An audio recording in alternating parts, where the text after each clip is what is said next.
nas ondas da história local. Património, arqueologia, tradições, histórias da história de Lafões. Segundas-feiras às 15, com repetição às 18. E aos domingos às 13 horas. Com Eduardo Nuno Oliveira, na Lafões FM. A crónica desta semana é dirigida a um dos principais símbolos históricos e patrimoniais da região, a Torre Medieval de Vilharigues, que fica no lugar de Passos de Vilharigues, mesmo por cima da vila de Vouzela, e que é testemunho da presença de velhas fidalguias por terras lafonenses. Mas, então, em que consistia e para que servia uma dessas casas-torre? Dá-se o nome de Casa Forte, de Casa-Torre ou simplesmente de Torre a uma residência senhorial fortificada com origem já na Baixa Idade Média, séculos XII-XVI, e pertencentes a famílias da pequena e média nobreza medieval que vêem na adoção dessa nova forma arquitetónica uma afirmação social, uma afirmação de prestígio e de domínio. Implantavam-se nos lugares das honras fidalgas e com perfil de dominação face aos terrenos agrícolas desses senhores em ascensão, tratando-se de uma casa civil para habitação, mas com atributos militares inspirados na arquitetura das torres de menagem dos castelos românicos portugueses. Uma torre de planta quadrangular fabricada com pedra, normalmente constituída por 3 pisos. Um piso térreo, maciço, sem portas nem janelas, que servia para celeiro e arrecadação, com acesso a dar-se exclusivamente pelo interior. Depois, mais 2 pisos para cima, já iluminados por frestas estreitas e com perfil militar, as seteiras, também com a presença de balcões para tiro na vertical, os chamados matacães, sendo que a torre era coroada por ameias ou merlões. O único acesso ao interior era feito por uma porta aberta ao nível do primeiro piso, subindo-se por umas escadas amovíveis, correspondendo esse espaço a uma área ampla e comum para receber os convidados e a clientela do senhor. O segundo piso é já uma área da casa mais reservada para o uso restrito dos proprietários. E percebe-se assim a arquitetura desses espaços senhoriais fortificados. Também se sabe que, para Passo Fidalgo, o seu recheio não seria propriamente extraordinário, nem sequer requintado. Via-se, por exemplo, armamento suficiente para equipar uma pequena hoste, arcas para cereais, cubas para vinhos, camas com as respectivas roupas, bancos corridos com espaldar, mesas, codelas, vasilhas, caldeiros, etc. Essas novas linhagens e a construção das suas torres não raras vezes deparavam-se com uma grande resistência dos monarcas e das velhas linhagens, exigindo-se um beneplácito régio para se erguer uma casa forte. Se, por um lado, nos reinados de Dom Sancho I e Dom Afonso II, eles limitam a construção das torres fortificadas, por outro lado, nos momentos que se seguiram, com os reinados de Dom Sancho II e Dom Afonso III, a ocasião é mais propícia para a sua proliferação. Dão-se guerras civis, 1237-1245, e os mandos e desmandos dos senhores da Beira e do Entre Douro e Minho aproveitam o enfraquecimento do poder régio para construírem indevidamente as suas casas fortes, que em certos casos originam o aumento das suas propriedades, com prejuízo para a coroa, os bispados, os mosteiros ou mesmo para outros senhores. Depois da coroação de Dom Afonso III, ele determinou a destruição de muitas dessas torres indevidamente erguidas, impondo maior rigor para as novas edificações.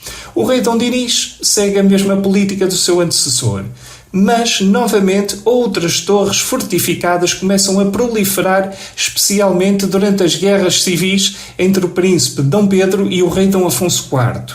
Entretanto, os possuidores dessas torres nos séculos XV e XVI, consideram que as suas dimensões são exíguas, o que revela a muita polivalência dos espaços e a pouca privacidade, levando à sucessiva construção de anexos residenciais à torre original, o que vai dar nos solares com torre, sinónimo de antiguidade e de prestígio familiar e social. Lafões evidencia um conjunto vasto e importante dessas antigas torres medievais, o que só apresenta paralelo numa ou noutra das regiões do Entre-Douro e Minho, considerando-se isso sintoma de uma singular e precoce implantação senhorial em todo este eixo Lafões-Viseu. 3 dessas torres medievais sobrevivem no município voselense: Alcofra, Cambra e Passos de Vilharigues. Outras, já desaparecidas, ficaram nos registros escritos: a Torre de Bandavizes, em Fataunços, a Torre do Lugar da Torre e a Torre de Morel, em Carvalhais, a Torre de Vila Verde, Serrazes, ou a Torre do Paço de Figueiredo d'Alva, e outras que ficaram dos topónimos, os vários lugares com o nome de torre, por exemplo, Baiões, Vila Maior, Cotens ou a Quinta da Torre, em Drizes. E também a antiga Casa Forte da Comenda de Ancemil, pertencente aos Hospitalários, que só perdeu o seu aspecto de fortaleza medieval numa requalificação de 1745. A torre que talvez seja a mais representativa de Lafões é a Torre de Passos de Vilharigues. Vejamos um pouco da sua história e do seu património arquitetónico. Vilharigues foi honra fidalga e dela resta a sua Torre Fidalga, que se ergue numa elevação com domínio visual para as Portelas do Caramulo, para o Monte do Castelo e para o lado de Vouzela e do Rio Voga, controlando as antigas rotas viárias. Certos indícios arquitetónicos presentes na Torre de Vilharigues levam a crer que a sua construção recuou ao reinado de Dom Afonso III, 1248-1279, ou já a Dom Dinis, 1279-1325, ou seja, à transição do século XIII para o século XIV. Inclinamo-nos mais para Dom Dinis. Primeiro, porque a torre ostentava matacães, que são estruturas defensivas introduzidas em Portugal no reinado de Afonso III, mas que só começaram a integrar as residências senhoriais fortificadas no reinado de Dom Dinis. Segundo, porque Dom Dinis foi um rei que concedeu uma série de benefícios à região. Por exemplo, uma carta de foral a sul e uma carta de feira a Vouzela, entre outros. A planta de Vilharigues é a mais comum e que já descrevemos. Quadrangular e com 3 pisos, o térreo para o lugar dos víveres, o primeiro piso para a área comum e o segundo piso para a área privada. As estruturas defensivas e ofensivas são também as mesmas, existência de seteiras, de matacães e ameias no cimo da torre. E, na proximidade, não se dispensavam os anexos, a cozinha, os estábulos, as tulhas, etc. Admite-se que o senhor original da Casa Forte fosse o fidalgo Vasco Lourenço da Fonseca, com muitas rendas e fazendas na terra de Lafões, casado com Margarida Anes, e sabendo-se que vendeu a torre a Gonçalo do Monte no tempo do rei Dom Pedro I, 1357-1367, o qual, por sua vez, a doou no ano de 1361 a Pedro Álvares, irmão do condestável Nuno Álvares Pereira. Anos depois, a torre caiu na posse dos influentes fidalgos lafonenses, os Almeida, de Moçambiques e da Casa da Cavalaria em Vouzela.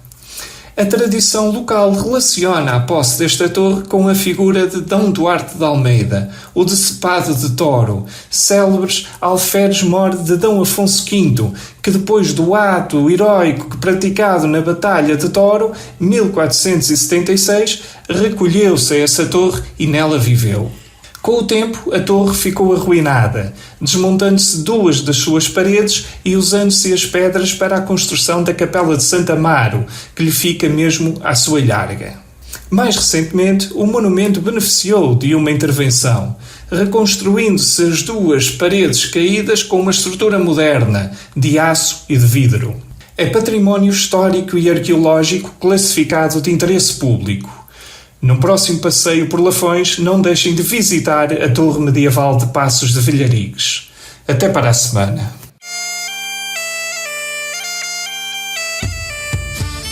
Nas ondas da história local. Património, arqueologia, tradições, histórias da história de Lafões. Segundas-feiras às 15, com repetição às 18. E aos domingos às 13 horas.